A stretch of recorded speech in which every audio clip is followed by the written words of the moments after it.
Welcome everyone to this edition of Beyond the Bleachers. I'm your host, Pam Cook. Glad to have you along with us. And we're going to meet another new school official. And this time we're heading to Northwest High School. And we want to bring in right now the Northwest High School principal, Andrew Cocklin. Good morning, Andrew. How are you? Doing well, Pam. It's nice to join you today. Yeah, so glad to have you. And I kind of want to introduce you to the community. You know, I have noticed there are quite a few changes in school districts across Stark County, new superintendents in different places. And here you are in a school district you've been at for a long time, but with a new position. So kind of give us a little background of your time at Northwest. Yeah, so I've been a part of this school district since 2005. So long enough to now be dealing with the next generation of kids. Like I talk to students, I'm like, I had your mom in class, so knock it off, right? Like that's not cool. But no, I've been here since 2005. Started as a title tutor, tutoring mathematics. That is my degree, my first degree. Then I became a classroom teacher. I did that for almost 15 years and then moved to a dean of students at the middle school for a year.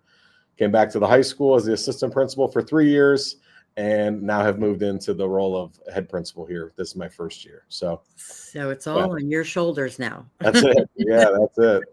So talk a little bit about how it's changed over the years. I mean, since 2005, kids, school, everything. Yeah. Well, so yeah, for sure it's changed, right? But ultimately now I've got my own children at home. I've got a senior, a ninth grader, and a sixth grader. So I'm navigating that change with them as well, which they're not thrilled with, dad being not the principal of their building, but a principal of another building. So we get to live that together. But man, the age that we're in now is so different.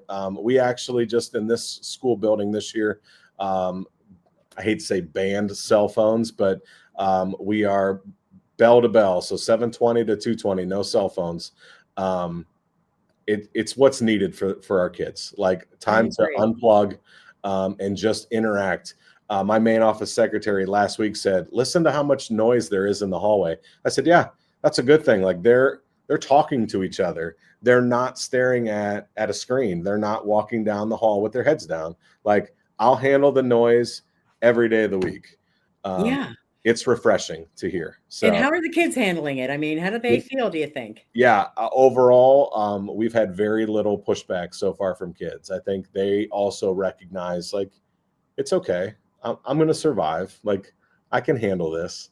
It's not that big of a deal. So. And it's interesting because, and I'm sure you've heard it from parents, they'll be like, but I need to get in touch with them. Yeah. And I think back to when I was in school and probably when you were in school, your parents called the office and that's how they got in touch with you. Yeah. Right? So that's funny. Yeah. So my secretary as well was like, boy, this phone in the office has been used more this year than it's been used in the last 10 years. And so we still have parents that send messages to their students. And I get that. I mean, like I am not going to say that I don't do it to my own son or daughter. Like, hey, reminder, you have this after school. I'm not looking for a response from them. I just need them to get the message when they get it. So if it's important and I need to get a hold of them, then I'll call the office just like I ask any of our parents to do here. So, so far it's been good. I'd be interested to see, down the road, what kind of things you notice, after it's been in effect for a while and, what kind of results you get out of it. Yeah, well, I mean, ultimately, I hope that, number one, we see a dramatic decrease in the amount of negative interactions that happen through phones. It's wild to see what people will say behind a screen that they wouldn't be willing to say to your face. That's right. Yeah. So that's the biggest hope that I get out of this, if nothing else. So what other things are on your agenda, as the new high school principal? Well, that's funny you ask. I think the answer is everything. I am a former basketball coach for almost, I think 18 years between Northwest and Massillon both, but I served as the varsity assistant in those roles. So I've always kind of been able to do what I loved without having to deal with all the extras. and this is the first time now that I get all the extras. So, it's meeting after meeting. I apologize. I was late this morning. I was Okay. in the middle of meeting with a teacher about a growth plan that they wanted to kind of work through this year. And it's just, it's 10:15 right now, and I haven't sat down yet this morning, which is okay, you Yeah. know. Yeah. But it's like you just have to remember to find time to go to the bathroom. Like, which is like, what am I doing? Like, I should be able to do that. So yeah, Yeah.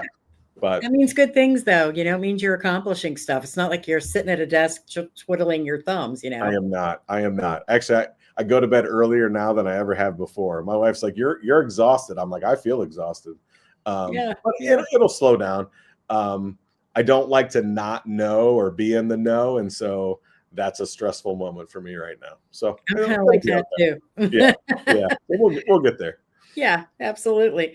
And I mentioned at the beginning that there have been a lot of changes throughout Stark County. Yeah. North Canton has a new superintendent. Lake has a new superintendent. Lake actually took Canton South superintendent. Yep. And the Northwest Indians, are playing Canton South this weekend.